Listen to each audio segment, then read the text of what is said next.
Could this year be one of the hottest small cars out there? A brother of the upcoming all-new VW Polo, and also, so to speak, an electric version of the Seat Ibiza, but from Cupra and a little bit more upmarket. This is here the all-new Cupra Raval, supposed to challenge the small car segment. Let's see if it works in exterior, interior, and of course all the facts and figures you need to know from the technology with Thomas and Autogefühl with 4K, full screen, full length. Let's go with the front, which really looks, very sporty. And they use a special trick here because you can see there is the illuminated Cupra logo, and by EU law it is only allowed to do that when you combine it with the main headlamp unit. And they do that with a trick because then you have here this connection in the lower part. And this is only when you have the illuminated logo. It is, by the way, a package together with the optional matrix LED. In this case, they are included because this is the VZ version. This is the top sporty spec of this vehicle, which also gets a front differential lock and also the DCC, the adaptive suspension. That, of course, gives you sportiness and comfort at the same time. But it's only available for this top version here. In both cases, with the normal suspension and with the DCC, it sits 15 millimeters lower than the new VW ID Polo, because this is supposed to have this sportier focus. Also, it is 10 millimeters wider in the track. So once again, for a little bit sportier stance. Sporty stance also with the wheels. 19-inch, the biggest ones that are available. It starts from 17 if you want to go a little bit more comfortable and so on. And the length here is, small car segment, 4 meters and 5 or 159 inches. As I said, same platform like the VW ID Polo. So these two are the small hatches on that platform, which is a front wheel based platform, by the way. And then there's the Skoda Epic and the VW ID Cross as their respective SUV brothers. They are a little bit longer and have a little bit more space. And they then here have rather the sporty focus. By the way, the charging flap here is in the very front. On the passenger side, AC charging 11 kilowatt and DC charging here 90 kilowatt for the small battery and 130 kilowatt for the big battery. And that leads us to the battery figures. So the small battery is an LFP battery at 37 kilowatt hours net, and the bigger battery is NMC 52 kilowatt hours net. What kind of range can we score with that? We have already driven the Skoda Epic and could take some consumption figures. So the WLTP figure for the best range version of this vehicle here is up to 450 kilometers, it's like 270 miles, something. But that is only in city driving, period. If you drive motorway, also like above 100 kilometers an hour, above 60 miles an hour, so like let's say a realistic motorway long range would be rather below 300 kilometers, below 200 miles. And that is then somewhat the spectrum of this vehicle with the big battery. In the rear you can see the light signature goes all the way through, once again in this very dramatic Cupra style, also with the illuminated logo and the large lettering, in this case the VZ logo, or BZ as the Spanish would say, and this diffuser style in the lower part, very dramatic. So you can see that the Cupra Raval is somewhat the evil twin of the ID Polo with this more dramatic look. We'll later, of course, also talk about the prices. It is interesting that the so far electric models by the Volkswagen Group were rear-wheel based, and then optional some had all-wheel drive, but this one here again the front-wheel based platform. Why do they do that? They want to have more space, for example also in the trunk. You will see it has a very deep trunk, I can soon show that to you, and they also say it reduces complexity. They put everything in the front, charging here and then to the converter and the electric motor.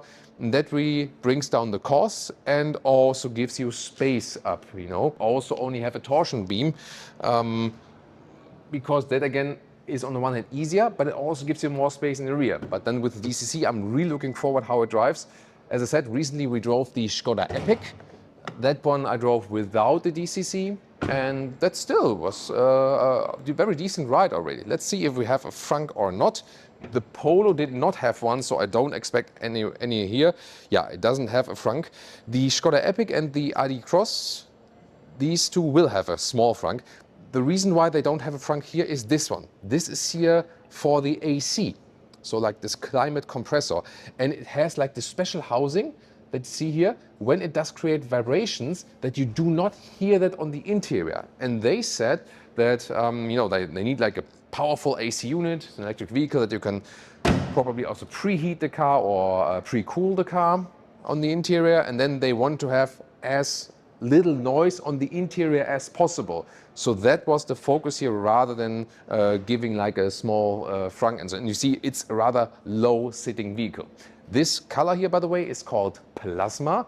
It has like these shiny nuances, but the car itself, I think, looks really dramatic in the design. Look at also here, like also accentuations on the hood and so on. That's actually pretty cool. But of course, even more interesting will now be the interior with, actually, I can promise, a lot of surprises. But before that, just some facts that I also want to mention about the charging. 10 to 80%, how many minutes? 27 minutes for the small battery, 23 minutes because it charges faster still for the big battery. And here this VZ version gets 226 horsepower, under 7 seconds in the acceleration figure. So this, as I said, will be the most powerful, also the quickest version and in the acceleration. The other ones, I mean, because you have electric motor, you still have instant torque also with the lower horsepower versions. We also have a separate data comment, and also in the video description you can read all the different horsepower figures of the different versions. It's always good to have that one in the overview as well. And the top speed, VMAX, here for this version, 175 kilometers an hour, 110 miles per hour. The non-VZ versions, the normal versions, are a little bit below that, 160 kilometers an hour, 100 miles per hour. And from the exterior, just a different choice. This is here a vehicle in like a matte greenish color. Also looks pretty striking, just to show you some difference. And this one does not have the illuminated logo, but the normal Cupra logo on top. You can see it right there. It has like this dark chrome effect. And then you also don't have the other light cutting ins here. Then it's just like the blank area there. So yeah, whatever you prefer, so to speak. And about that interior here, first of all, high gloss black key fob, nothing special. Yeah, I don't like it because it collects scratches easily. And big discussion point, you can see these are these flush door handles. And if we think about all the platform brothers, ID Polo, Skoda Epic and the ID Cross, they all have the normal physical handles. These are also physical when they turn out, I soon show you. But the only car that has the flush door handles, yes, it might look cool from the design, but people rather want to have classic door handles because they're easier to handle and they're also safer in case of a crash. Yes, the manufacturers always promise that they pop out and so on, and in most cases they probably will, especially from the trusted brands. But for example, in China, they had a lot of incidents with new brands where they maybe didn't pop out. And now these door handles in China will be forbidden for newly homologated cars from 1st of January 2027. And for existing vehicles, they need to be kind of like rebuilt. Everyone that goes then on sale from 2029. And that means these door handles will go away eventually, also worldwide, because the Chinese market has a big influence and of course on the other car markets. So I think in this case a wrong decision, even though it might look cool. Here, I open it, then, well, I gotta say that I can grab here, I can grab here. This is like a double practical function at least, and you can see here when they are out, then they are physical, and you could also like properly pull there, you know, as a firefighter and so on. So I've seen worse, but I'm still not a fan of the flush door handles. Let's take it that way. But here you can see, then they handle actually quite well. Inside of the door, which is nice, is that on the top part, oh, Leah is right. It's so great to have you, like for multiple reasons, of course. So yeah, Leah told me that I should do the door closing sound. It's actually quite good. Rear. Also, so I think solid. Then inside of the doors here, that's actually good. That's also soft touch. Then I like these copper accentuations they always have with Cupra. Then this also has an interesting structure right here. You also have an optional Sennheiser sound system, by the way. In this case, we have it because with the subwoofer in the rear. Lower door pockets are all hard plastic. And then we have different trims here available. steering wheel you can see here with copper accentuations on the inside. And this is also an animal-free material, also with perforation at the outside and real buttons at the steering wheel.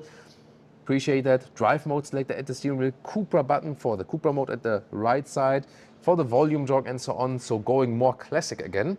And then seats, you have base seats in fabric. Then you have these optional bucket seats, which have like these accentuations in like this here with high-grade leather red, which is perforated. Also here with this laser cut. That's very interesting. You could also have microfiber seats here as well.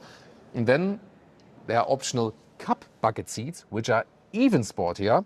And then they also have like kind of 3D knit. So it will be very interesting in the configurator. They have a lot of seating choices. Good material, feels really nice and soft. All animal-free interior and is very comfortable. So even if you're tall, this is a very comfortable seat, I gotta say that. So also like from the base ergonomics, because sometimes we have sporty seats which are less comfortable than normal seats, but then there are also sometimes sportier seats which are more comfortable, and this is the case here because you're housed in very well, you can drive sporty, but at the same time the base ergonomics are very good. It might be a little bit short here for tall legs, but I think it's still quite okay. So good comfort overall. Steering wheel here, manual control up and down, in and out. And the switch gear is on the right side with this column. So you more have like a classic user interface here at the steering wheel, what I really appreciate. So that even when you move from a Seat Ibiza here to the level of good Spanish accentuation, right? Our Spanish viewer will be probably proud of me. You know, Autocentración is also a huge channel here, our Spanish channel. So if you're a Spanish native speaker, you can also join us for Autocentración. Rodrigo, our colleague in Spain, is always doing then the voiceover for me. Yeah, great channel and great job that Rodrigo is doing. So also best shout out to him. Yeah, so even when you're coming from a Seat Ibiza, then you're really happy here with the Cupra Raval because you know how you can control the car, you know, in most stuff. Now welcome to the interior. We have 10.25 digital instruments, large digital instruments, finally again. And here 13-inch main infotainment unit, soon more details to that. One more small remark to the seats and the materials. They are also from recycling, no matter which trim you go for, so they also try to go full circle as for that. The headroom here with 1A9642, close here, but still works for tall adults. This is here the version with glass roof. You can go without or with glass roof, both possible. And you can also apply this shade right here. At the moment it's not working because the car is here in the studio. It doesn't have like the, you know, ignition fully on. But there's like a shade you can then apply for really, really hot days if you have this glass roof option. Then materials here on the dashboard, this has this 3D structure that looks quite cool. Also somewhat soft touch for the dashboard. Has like a neoprene style somewhat. And here the copper accentuations, which is typical for Cupra. Glove box is also dampened. And this also here a nice spot for a charging card, for example, you can put right here, important. Then this is also covered left and right. It's still quite hard though. Flying middle console. Underneath you have two USB-C chargers and again this same 3D structure, so to speak, as the lower part. Now there comes like this cable trick because some prefer inductive charging because it's cleaner. On the one hand, on the other hand, it's not that good maybe for the battery inductive charging. And if you have like a map app running, it might still overheat. There is inductive charging battery here, also with a you know, ventilation hole, it seems. However, I prefer cable charging, some other too. And what you can do then is you can put the cable here in the lower part in the USB-C charger, and then there thought about like a small hole right there, and then you can push the cable through here, like this. I mean, some might say, why didn't they put the USB-C chargers there in the first place? They told me that space-wise, that kind of like the space you need behind that. So for the inductive charging pad, the cooling function and so on, so it wouldn't have fitted in the right direction. And then you can use the phone and plug it in like this here from this cable from underneath. So is this not the, oh, this is the, probably the older one. this here with USB-C from the newer one. And then you can put your phone right there. So yeah, and I would prefer actually that solution. So it might look a little bit clumsy in comparison to inductive charging, but I would actually prefer this solution. You could theoretically also do it like this and put it upright in here. This is also what they thought about. Then it stands like this, and there's an older photo of us here. Do we use so much older right now? I'm not sure. So, but here, the only thing is when I then unplug it again, then, you know, I have to pull the cable a little bit again, plug it in again, pull it down. Yeah, so maybe I just throw it in there. Yeah. This about the charging stuff, you know, very important. Then here, the cup holders, they are not really adaptive, but I have two different sizes. This one here is soft for your elbow, fold up, and much more space underneath. So you can also house a lot of things right there. Then, as I said, a lot of hard keys at the steering wheel. I like that. Hitting the ignition is here at the steering wheel. This is a prototype version here, and it's not probably driving it. That's why we also have some error messages in there and so on. And the air vents are here still with the manual control, also with the copper acceleration. Oh, and nice clicking sounds. The only thing I do miss here is physical dials for the climate unit. The ID Polo does get that. It's like then here and it will like plop, plop, plop. That's like almost how in the ID Polo I control the unit. And here, this one here still gets the sliders. And that is something I don't quite understand, because they do have a new backend. It's now, you know, new backend of that whole software. And the instruments totally look the same, but why have they kept the very same layout and these sliders that no one really liked for this all-new vehicle? That is something I don't quite understand. And now the digital instruments, they have a completely new design. Look at that. It looks pretty futuristic, like from a race car, a little bit like this. And you can also switch through the views.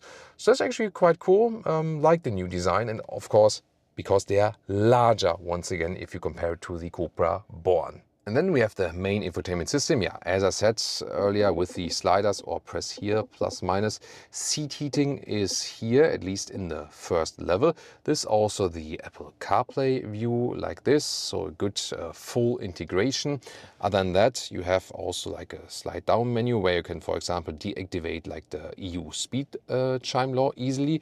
And you can also go to the Cupra internal main menu that looks like this then. Here also, you know, you could also activate the seat heating right there. The overview is actually not too bad, and it seems also a little bit quicker than before. And by the way, Leah is not only holding the camera, but also the light. Oh, Darth Leah is here. So Leah, yeah, is there Leah? Is there no Darth Leah? Doesn't exist yet. Star Wars. You did not watch Star Wars? Well, she's excused because the new Star Wars movie, and not Kanan. Definitely not, definitely not. But we will watch it, yeah. Yeah, we will watch the old Star Wars movie together. Okay. So this is Darth Leah on demand, or maybe also, the daughter of Mace Windu, Leah, on demand. So yeah, so definitely to bring you some more light here in this rather dark shooting today. And here we got the second vehicle for you with the cup bucket seats. This is also what they mean here with this 3D knit. So it has like a three-dimensional knit on top of that, and the shoulder acceleration is even more extreme. And they are, let's say, I mean, the fabric is really nice to sit on. Isofix, by the way, also on the front seat, even with the cup bucket seat. That is also important to know. However, they are a little bit stiffer from the bolstering underneath, I feel. So considering they are so racing style, they're still comfortable, I would say. But definitely the normal bucket seats are definitely more comfortable than the cup bucket seats right here. So if sportiness is more something for you, then it would be this. But if comfort is the best focus for you, then I would rather go with the normal bucket seats. And we still have to check out the base seats. They have the separate head restraint still. Haven't taken a look at that one yet, but interesting to see these differences here already. And a third car from the exterior is Century Bronze Matte, also very spectacular color. And here the seats, these here are once again then the normal bucket seats, the normal sport seats, but not with the all high-grade leatherette. Same form, same ergonomics, but this one then is a mix of here this part and this part is fabric, and this front part and this upper part then is Dynamica microfiber. Also pretty cool. Honestly, I would have wished when it was like, it would be full microfiber, like all the way through. That way it's a mix. As I said, the same ergonomics. So I would say it has equal comfort to the full leatherette seats. It's more a question of which material do you prefer. The leatherette seats maybe can be cleaned easier. They have perforation. Then this one here with the fabric, yeah, it's a good question. They are both equally good. I would say it's then just like a material preference. Now to the rear seats. First of all, the rear doors, they are hardback in the top in contrast to the front. Then we have these nice copper accentuations by Cupra again. This then, let's say a little bit softer, hardback than here in the lower door pocket. In this case then, once again with the leatherette with perforation, also for the rear, Isofix outside each. You cannot fold down here anything, but theoretically it is for 5 people, but sitting in the middle part is tricky. Let's take it that way. Yeah, but how it is like on the outside position space-wise.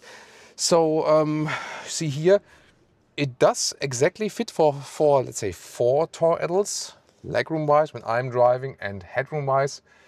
See here, yeah, it's also not too high from the feet, although electric platforms always have the problem that they have to put the battery underneath. See here, the angle is maybe not ideal, but I think it's still okay. And headroom-wise, also fits with 1A9 6'2". So yeah, it definitely could be worse from the space offering right here.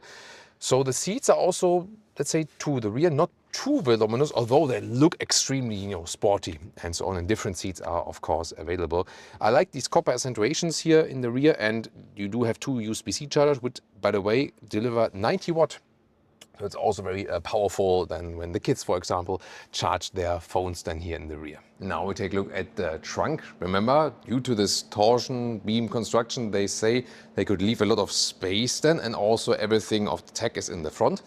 Let's take a look here. Open it right here. Normal manual hatch, that's good. And 430 liters, it says. You don't see it at first glance, but look at that now here.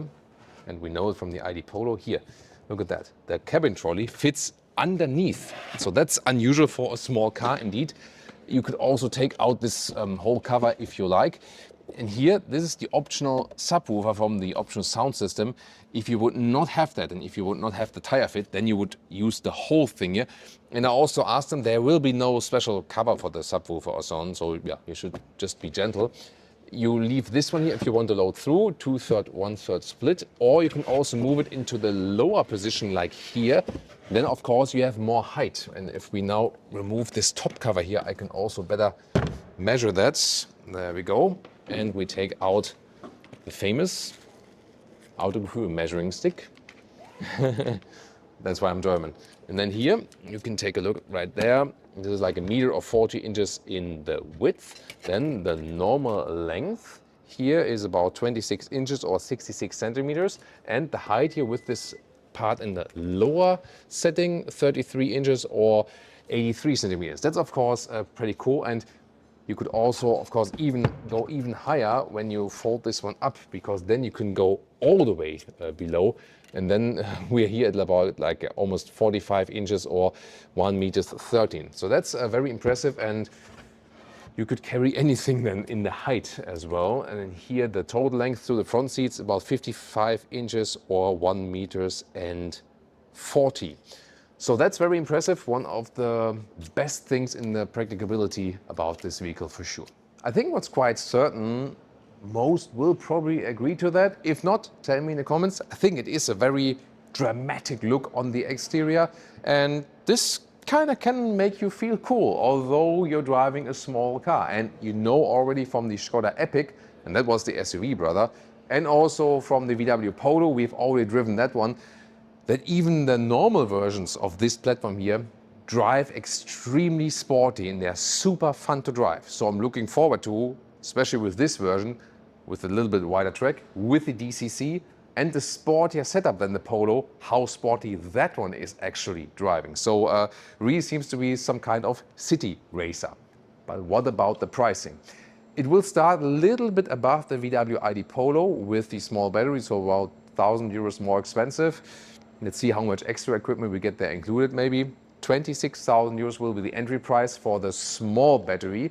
If you now think about this car as it stands here right now, big battery, VZ Top Sports version, top horsepower figure, some extras on the interior and so on. Also, like with the ID Polo, I would expect a price of about 38,000 euros, something like that. I hope they don't crack the 4 in the beginning, so it will not be cheap at all in the top horsepower spec. And then you might think, wait a minute, like for 40,000 euros, you could already get maybe an EV with bigger batteries. That might be the trick here about this one.